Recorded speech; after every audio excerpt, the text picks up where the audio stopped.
We took the plunge. We took the plunge. We're recording now.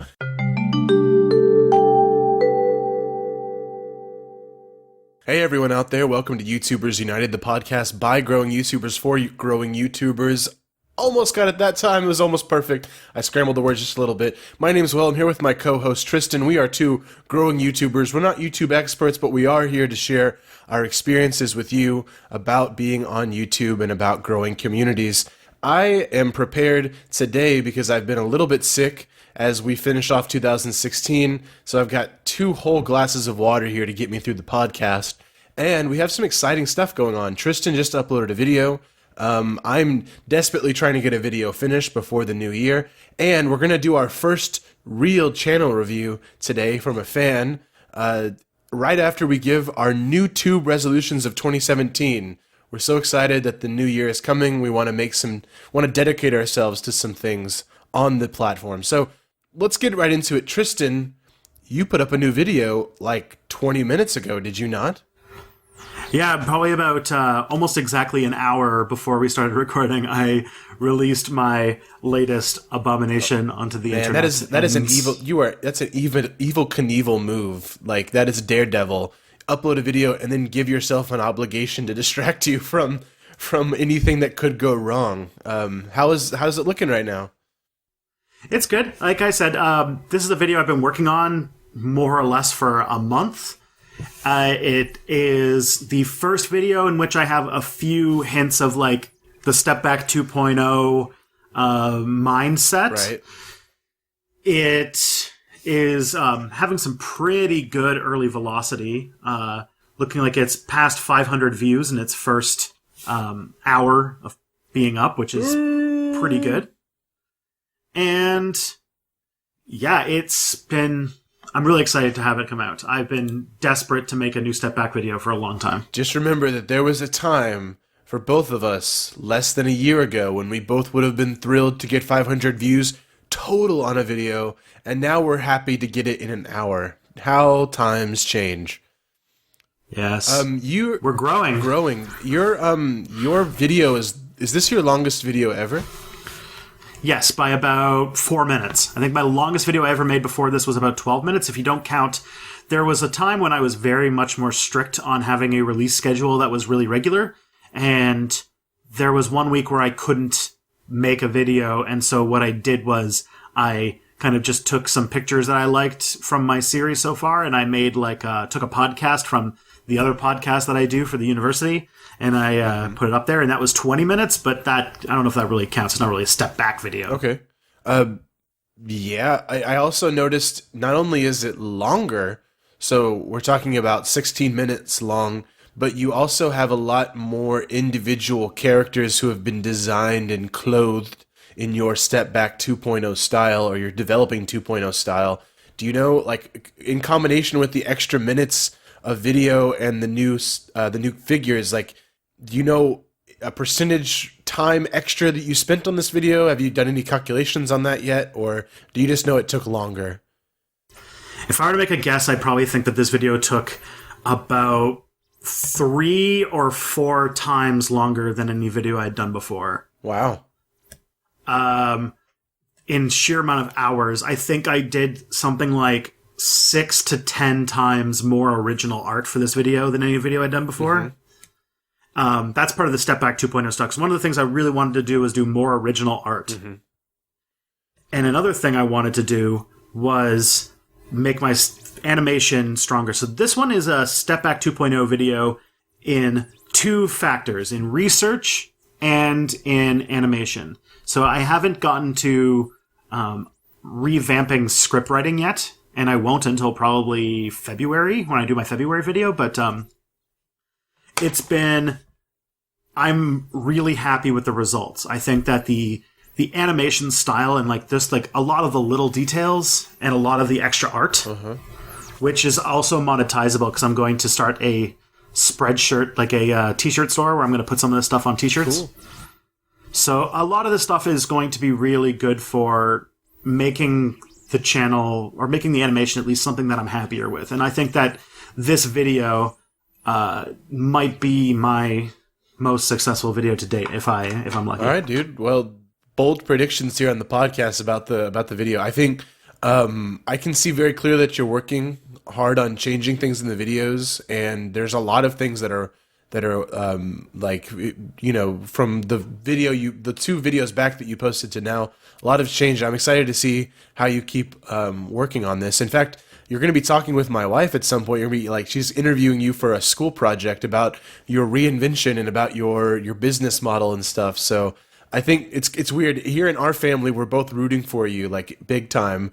And and it's kind of funny to see it, like, or not funny, but cool to see it kind of playing out in real time. And the cool thing about, like, the way you're doing it is that we'll be able to kind of watch an incremental increase because you're kind of rolling out the changes. So yeah, I think it's a good video. I also think it's good that you brought up the topics that you did. Like, somebody's got to say it. And there was a moment at the beginning of the video where your puppet was on the screen, and then 4 headlines appeared, and they kind of moved a bit. They were like a little animated. They floated, sort of almost like they were suspended in water, and that looked really good. If I can give you one piece of constructive criticism later on, as the things continued to float, when there was text on them, it was hard to read if they were floating, if that makes sense. Like, there was one... Yeah, I got a little overzealous, and I think I'm going to, for the next video, back that off a bit. When I was watching it as I released it, I was definitely thinking that. Okay, cool. It wasn't like a video killer. I remember one time trying to read the headline, and it was moving, and I was like, no, wait, hold on. Yeah, but otherwise, yeah, lots extra. It's obvious there were lots of extra work, lots of extra characters. The background was different. The puppet was in the new style. The other alternative puppets, I'm sure would make great T-shirts. So yeah, Tristan's new video, you should check it out. I'll put it in the show notes if you're not already subscribed to him. Anything else you want to talk about with the new video?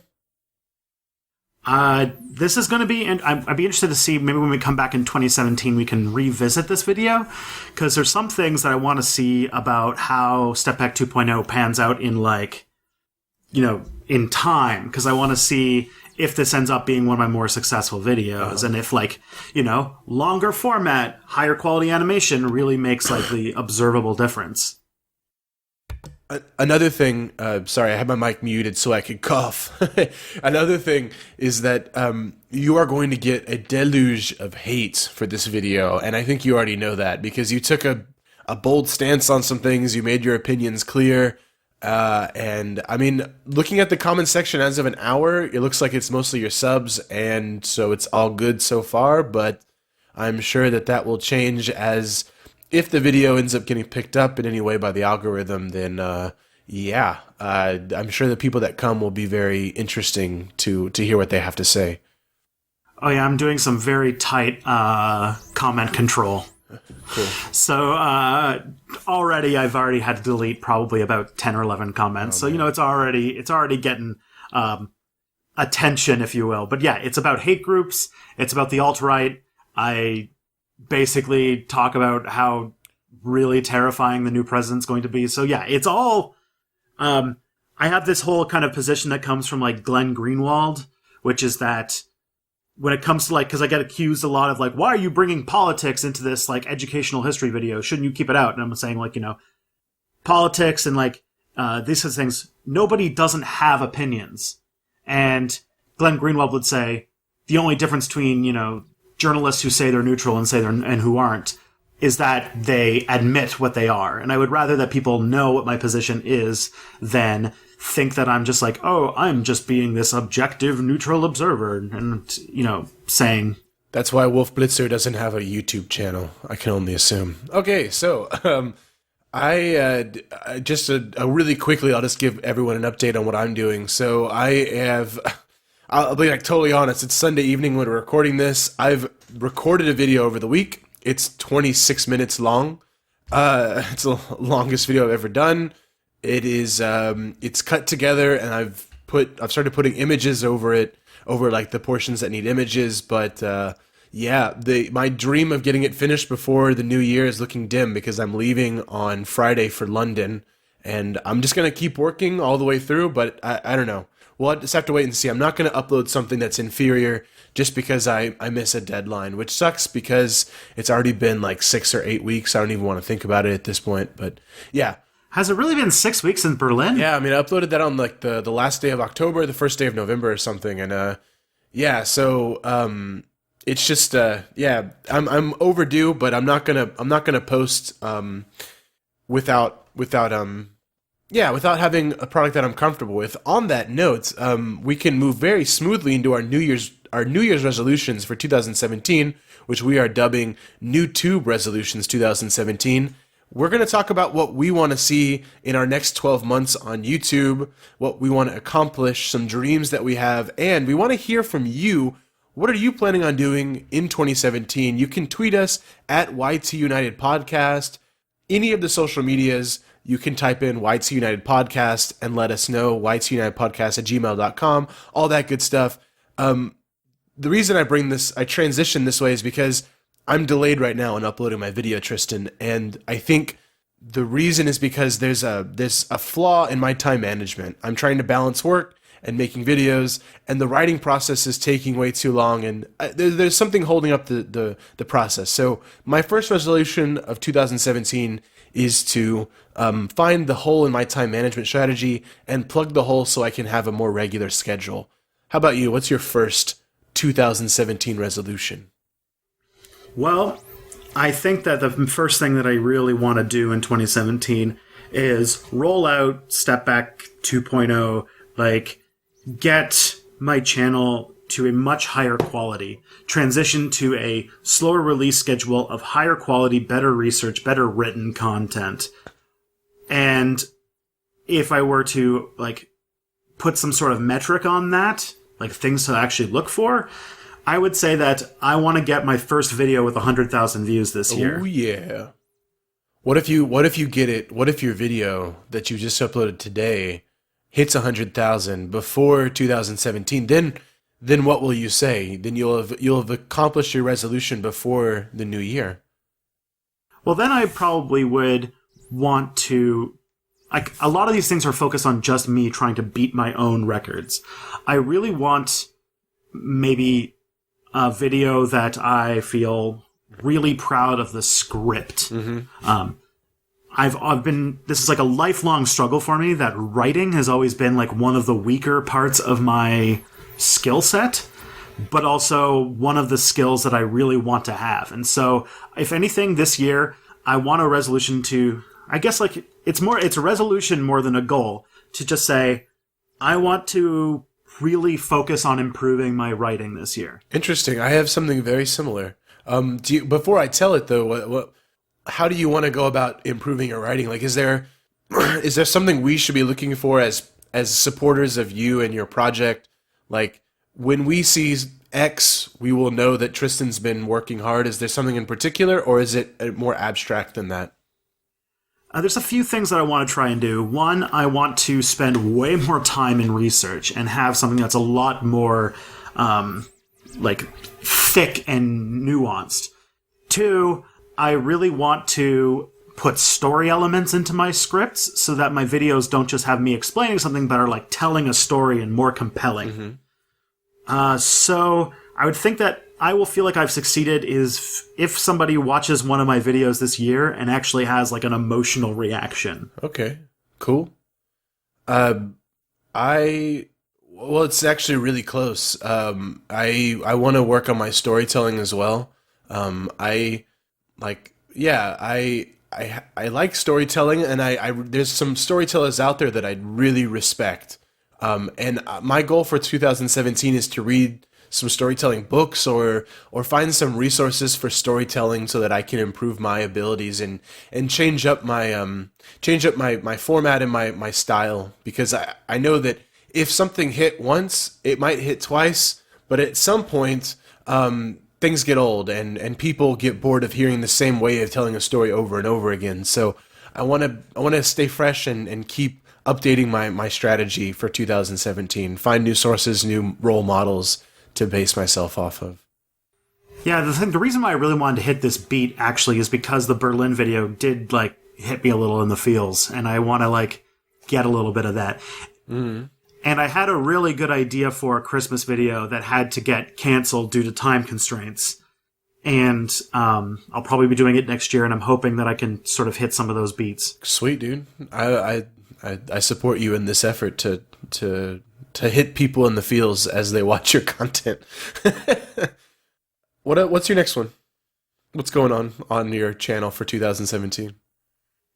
Well, I know that I went through an explosive growth this year. We both did. We both started 2016 with 3 digits of subscribers and ended with 5. You're about a double my subscriber count right now because of Berlin. I would like, if I could, I know that like it'd be impossible to hit like that kind of percentage increase, but I would like to end it well on my way to maybe getting to 100,000 subscribers by the end of 2018. Okay. So if I want to say like maybe I want to get to 30 or 40,000 by the end of the year. Mm-hmm.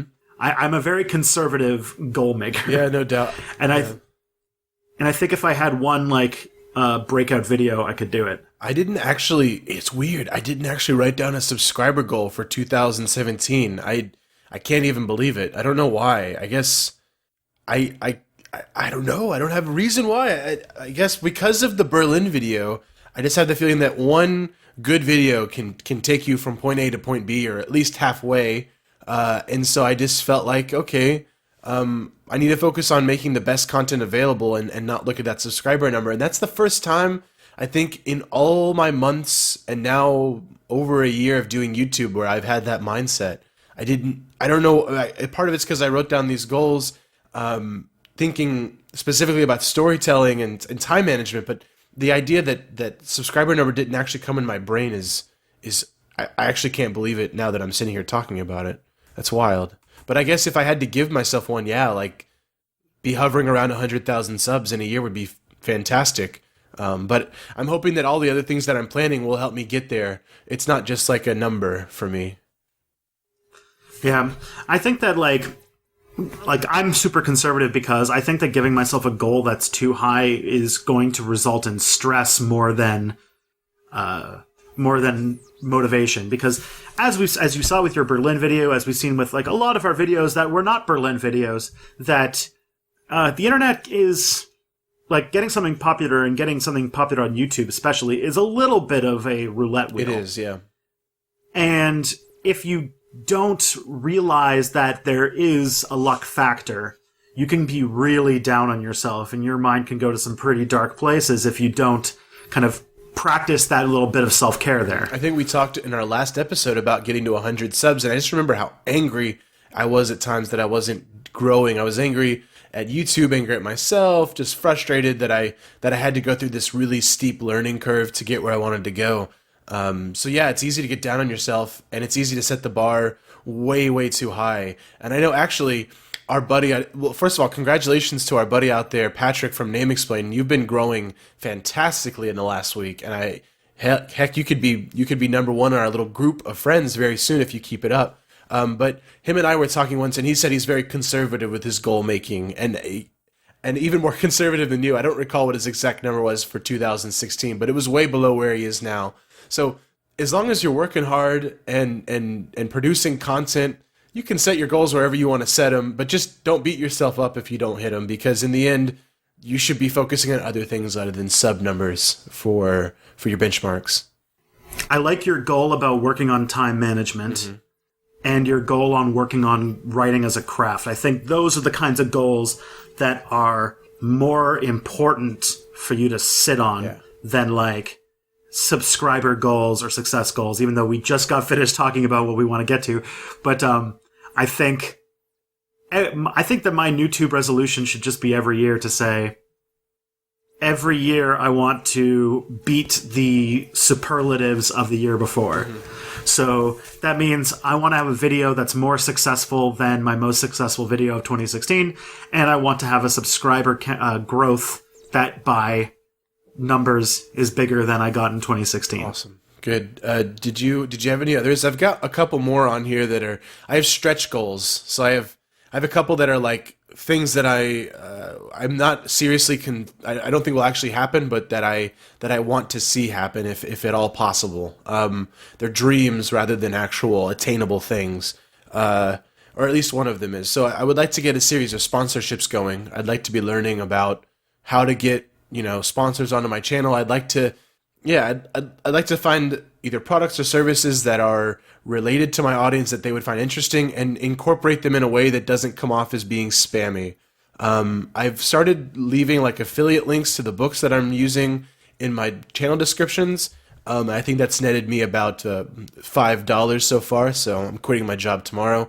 And I think I'd like to take the next step in 2017 at some point to start actually monetizing my channel with some sponsorships. Yeah, I think that, I mean, since we're, aiming for the same thing, we both have the goal of professional in mind. The only thing is that I'm doing it on a longer time scale. I want to be able to be a full-timer by the end of, for me, it's 2019, the year when my funding contract runs out.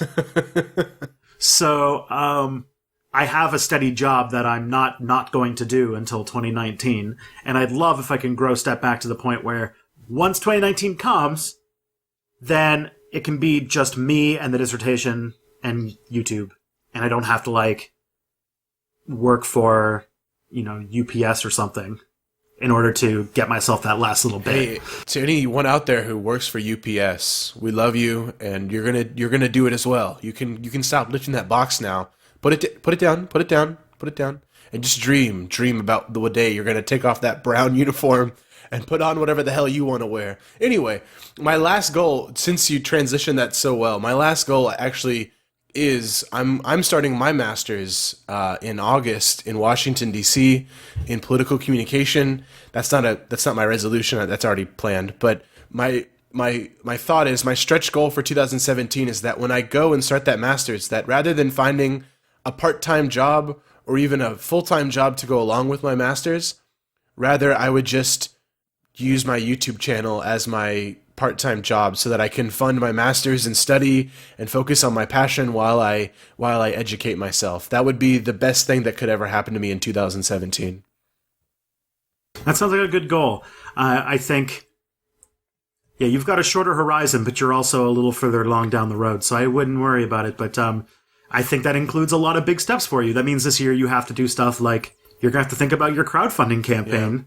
Yeah. You're going to have to think about merchandising and sponsorships and a lot of stuff. So I guess you're going to have a lot of interesting challenges in 2017 to hit that benchmark. Do you think that I can sell my pieces of notebook paper with chicken scratch all over them about what images I need and what I should write in my story? Do you think I can sell that as merchandise? Does that count? Or do I have to actually find something to sell to people?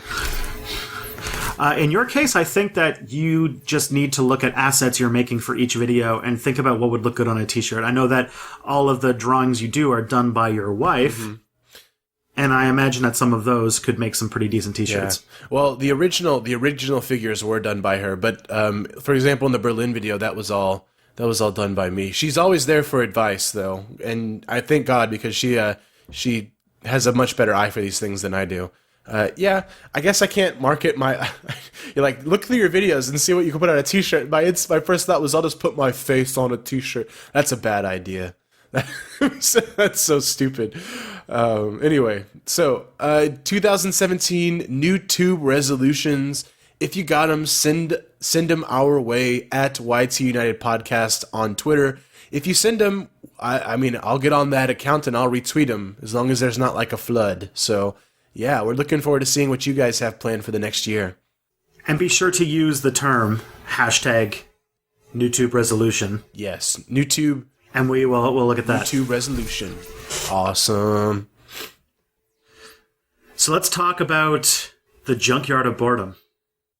Okay, so we are doing something totally different, something totally exciting, something we've never done before, at least not in a published episode, and something that we hope to do in the future, and that is we are doing a channel review for one of our fans. Now, we got to give the disclaimer here. We're not YouTube experts. We're just two guys having a good time, but we are going to be giving some positive and some constructive criticism to our buddy. He's, I guess he goes by the screen name Fable Reader, but his channel is called The Junkyard of Boredom, and he is in our genre. He's education, and it looks like as of right now he's got 4 videos up and about 15 subs. So if you're interested in educational content, go subscribe to him. We left a link to it in the show notes. So Tristan, looking over his channel, do you have any first impressions? What did you think? So I think that I'm always happy to welcome new history channels onto YouTube. I think that it's really cool. I'm really excited to see where it goes. That being said, I have a series of recommendations. This is it's a good start to a channel. It needs a lot of work to turn it into something that really is attractive to things. And this is stuff on the channel, this is stuff in videos, but there's like bigger concept things down to like little tiny things. How would you like to go through them? So I thought we would start off by being positive, and then we would move to recommendations, and then we would move to maybe not negatives, but like the criticism, right? The things that need to change. So kind of move from the nicest to the most, like, the biggest need for change. All right, so I would start by saying that there's some stuff that he's doing for a channel that's really small and just getting started that's really good. He has an identifiable brand. He has this really kind of cute smiley face thing with smiley faces in the eyes. He uses it as his channel icon, and he uses it for the channel art, which is intentional and looks good. You might want to make that a little bit better later, but it's good for where you are right now. And so that means that you are thinking about brand, you are thinking about being recognizable. That's a really good thing to start your channel on. Cool. I would agree. If you take... All right, so Fable Reader, Junkyard of Boredom creator, listen, if you take your first 4 videos here about... It looks like they're... I've watched them all. They're about Rome. And if you compare them to my first videos, which were just grainy webcam videos, yours are far superior. So you're off to a good start, yeah? Your first 4 videos have way more views than my first 20 videos ever got. So you're doing fantastic. And I think that you've hit on an interesting topic that, like, if you end up sticking with Rome, then you will go far because there is a market for that on the internet. There's a channel, I think it's called Historius Civilis, I'm not sure, but he's either near or over 100,000, and all he does is ancient Rome videos. I noticed in your channel description that you said that you have history, literature, and maybe computer programming. I don't know if that was if that's something that you're going to stick with in the future, or if you're going to just stay with Rome, but I guess to move into recommendations, I would definitely recommend picking something. It doesn't have to just be Rome, but I would say at least choose a genre, because history videos and computer programming probably do not go on the same channel unless it is the history of computer programming as a channel. Mm-hmm. So a couple things when it comes to like bigger picture ideas about the channel. I think what you're saying really comes to the main thing that I think you should do when thinking about what you're going to do in 2017 with this channel, and that is you really want to sit down and like literally write down, what is your channel? Who are your videos for? Who is it that when they see a video come up in their subscription feed from your channel are super excited to get in and watch it? You have to really think about that. It's your target audience. And think about them. Have them always in mind when you are making content in the future. On that note, since we're kind of moving down into the fundamentals here, go open up your YouTube. If you haven't already done this, go open up YouTube, go subscribe to Roberto Blake's channel, and learn about titles and tags. I'm sure he's got playlists. Go look and see how SEO works, and download one of the add-ons like vidIQ or TubeBuddy, and start looking at keywords and looking how to word your title, your description, your tags in a way that will bring in views to your channel. So that, right now you're looking in the hundreds for your views, but maybe in the future you can be looking in the thousands if you play your cards right. You don't necessarily have to change the content, but just describe it in the right way, use the right words, and get some attention from the search engines that way. Yeah, it's also good to think when you're first starting, you have no audience.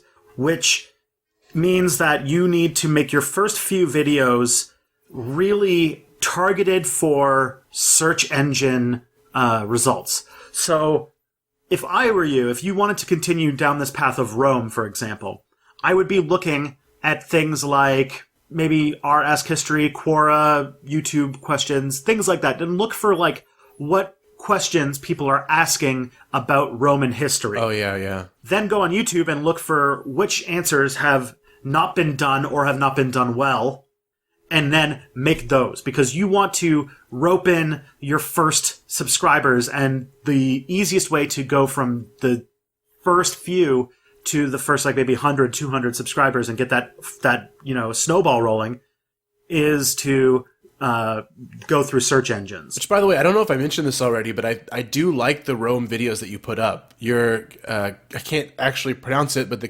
Catilinarian conspiracy video was actually really good. I enjoyed it. I watched it all the way through. I watched all your videos. I also noticed you're starting a series on the Silk Road. It really does look like you're kind of going down this path of Roman history, and so if that is the path you're going down, you might, as Tristan says, you need to start looking at your overall branding. Junkyard of Boredom does not tell me Rome. It tells me maybe educational videos or like wacky videos.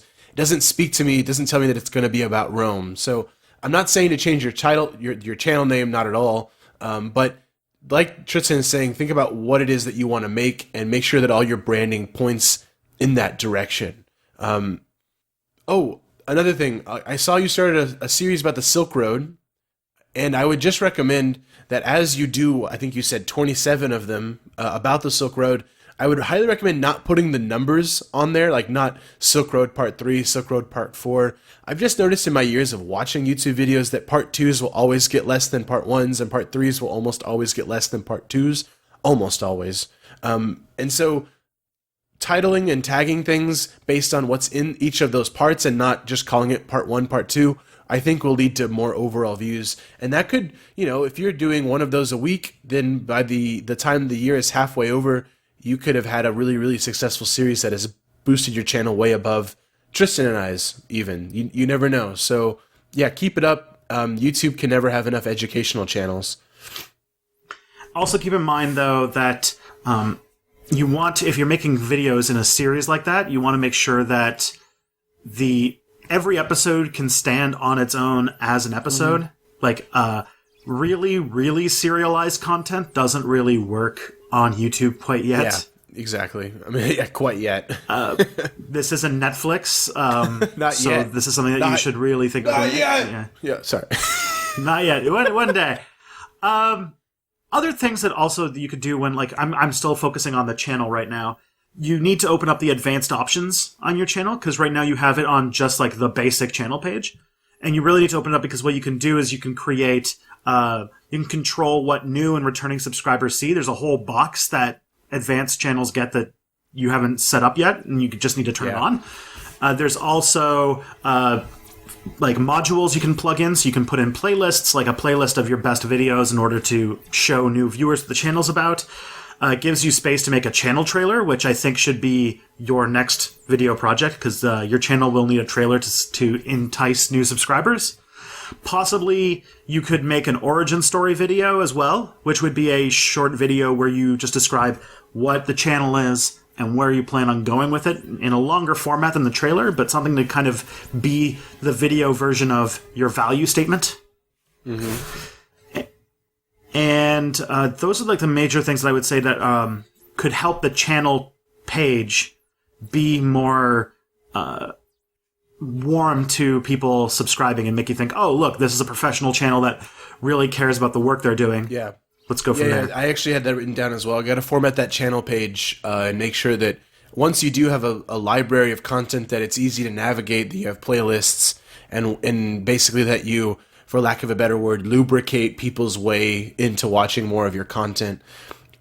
Also, this is more of an aesthetic thing, the fonts on your images. I noticed that at times, and I have to learn this as well, I'm not like an expert, but when it comes to graphic design and just putting text on top of images specifically, you want to make sure that it doesn't blend at all. So like I noticed in your Silk Road video that there was some green text that kind of blend it into the landscape, the map that you would use as an image, and you have to make sure people can actually read what you're putting up.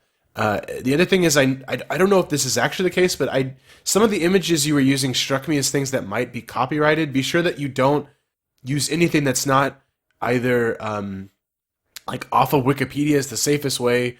But even if it is, you're going to have to look into the what's the term? Community CC attribution and Creative Commons attribution stuff. So be sure, even if it's public domain, that if there is someone who actually made this public domain item, that you give them credit, even if not for legal reasons, just because somebody worked on it. And as a fellow creative, we have to respect that people put work into creating these sorts of images. So just be careful with that. And I don't know if, I guess I'll just give my last piece of advice now for you. I do think that you're going to do good things. You're being very good about talking with us. I noticed that you are interacting with other YouTube gurus on Twitter. So keep it up, man. Don't give up. And just know that that first 100 sometimes goes a little bit slow. My last piece of advice to you is I want you to go and look on my channel, all right, for a video called UK Politics Explained for America, or for Americans, like UK elections, okay? You're going to notice something about that video, and that is that video is a pretty ice-cold ripoff of a big education YouTuber called CGP Grey. I'm sure you know him, and it's the style is a lot like him, and I didn't know this until after I posted the video, but even the music we got from the same non-copyright music website. So I mean, just ice cold ripoff. If you're coming into it blind and not knowing, okay. I have had to develop my style over time, and you will do the same. But your stick figures, at least some of them, look very, very close to his. I'm not calling you out at all. This is a natural thing. The first part of creation is imitation, but just keep in mind as you're growing your channel that you're going to want to develop your own style. And the stick figures will have to evolve as well. So that's just a piece of friendly advice. I'm not calling you out at all. Don't worry. You're going to do great things. Education is a sphere on YouTube that can't get big enough. Keep it up. Yeah, if you look at my earliest videos, which would probably be more akin to like the kind of stuff you're doing now, I was very blatantly ripping off like Alternate History Hub type art style, and I did develop it over time, and it was an iterative process. As we've talked about with Step Back 2.0, I'm still developing my art style. Yeah. It's a constant process. There's a few things that I would suggest for tweaking the videos to make them pop a little bit more. I noticed that one of them was blurry. Wow. That could have been like, the bitrate of the video, but other things too is that the audio could use some tweaks, like maybe some EQ to like pop out more, because I found that the voice was a little maybe you could work a bit on some being more expressive in your performance, but you could also use some EQ to just make the voice kind of stand out more, and also some music beds would also make it a little bit easier to follow along, pay attention, and kind of feel like you're watching a video rather than like a lecture. The last thing that I would probably recommend too is that this is a very, very black and white type look. It looks like a slideshow.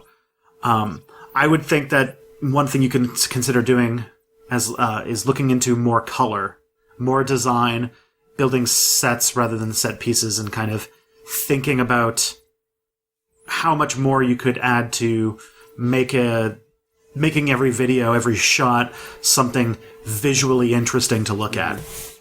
I think that's good advice. And on the topic of voice, I agree with what Tristan was saying.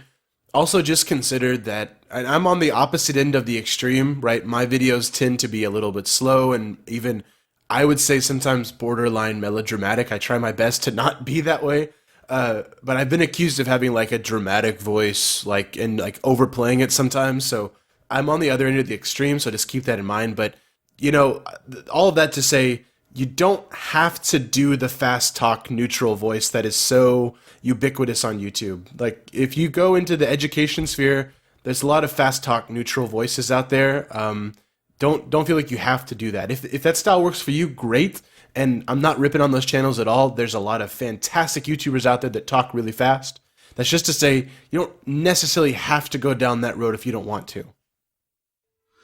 Yeah, be you. Do what's fun. Oh yeah, we have to give the stereotypical YouTube advice. Be yourself, stay consistent, What's another one? Oh, make quality content. I think that's in every YouTube to-do list video, right? Yeah, but like there's concrete advice in that too. If you aren't doing videos that you are happy with, and if you're not making videos that you're excited about, they're not going to be as good, and you're not going to stick with it, because YouTube can be extremely grinding on your motivation. And so if you're not happy with the stuff you're doing, do something else, because above all of this advice, you need to not be hating what you're doing, or else it's just not going to work out. Another piece of advice is go get advice from other places. Like, you're getting advice from us right now. We're not YouTube experts. Go around, see what other YouTube gurus, what other friends, your family are saying, and get a consensus of advice before making any changes. And hit us back up in like a couple months, or I don't know, whenever you've made some changes, or even just your next video's out, and let us know what you're up to, because we'll keep an eye on your channel. Yeah, we want to see you succeed. We want to see progress. We want to see how you do. Thanks for being a fan, Fable Reader. We hope to see you again in the future.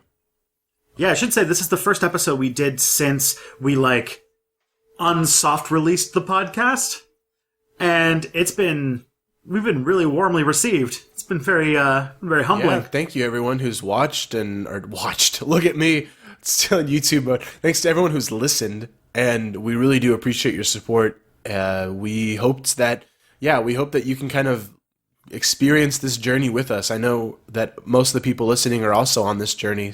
It's just nice to know that you've created something that is that people are enjoying to listen to. Yeah. Also, we have 2 quick questions before we send everybody off for the holidays. Yes, we do. Let's do our last Q&A of 2016. Okay, here it is. Number 1, do you ever stay up late at night because of your YouTube channel? Do you ever wake up in cold sweats? I stayed up late last night because of my YouTube channel. Yeah. I also remember staying up until almost 1 a.m. this week on a night I really shouldn't have, because I was re-tagging my videos, because Roberto Blake made that video about how to tag your videos, and I was like, well, obviously I need to re-tag all my videos tonight. Mm-hmm.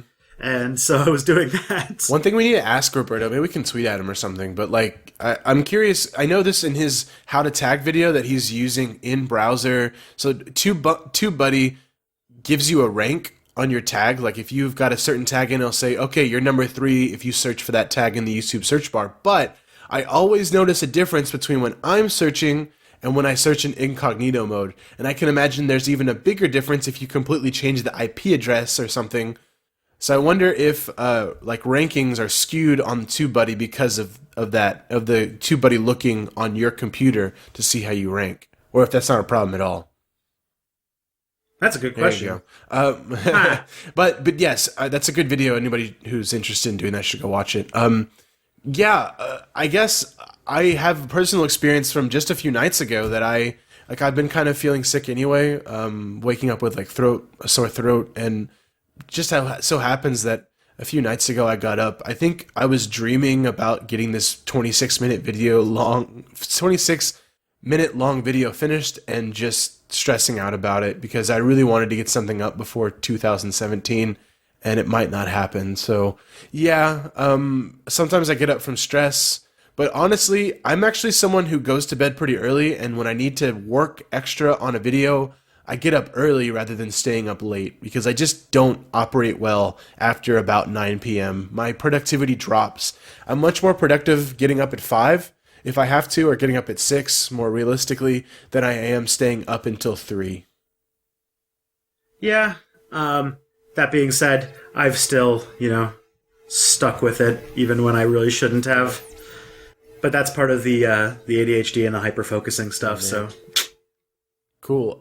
Do you have our... Well, no. I'll just go on right into question number 2. Worst YouTube advice you ever received. What is the worst YouTube advice you ever received?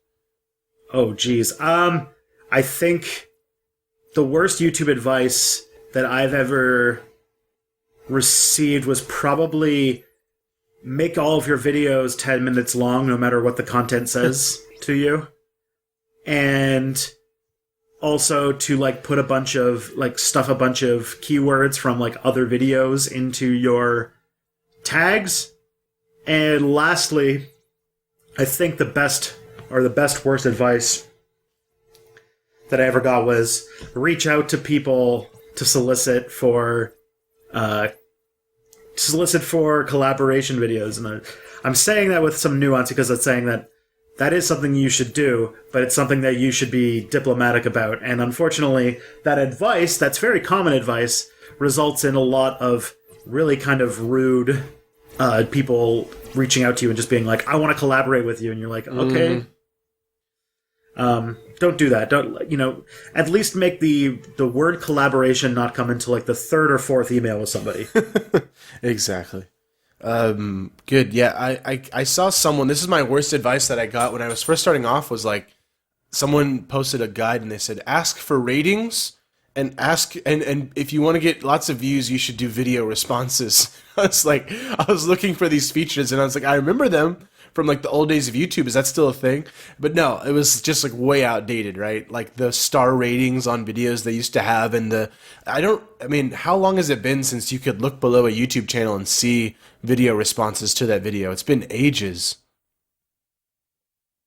Yeah, it's I think that when it comes to a lot of advice, there's a lot of bad YouTube advice out on YouTube, especially because a lot of it comes from, previous iterations of YouTube. Yeah.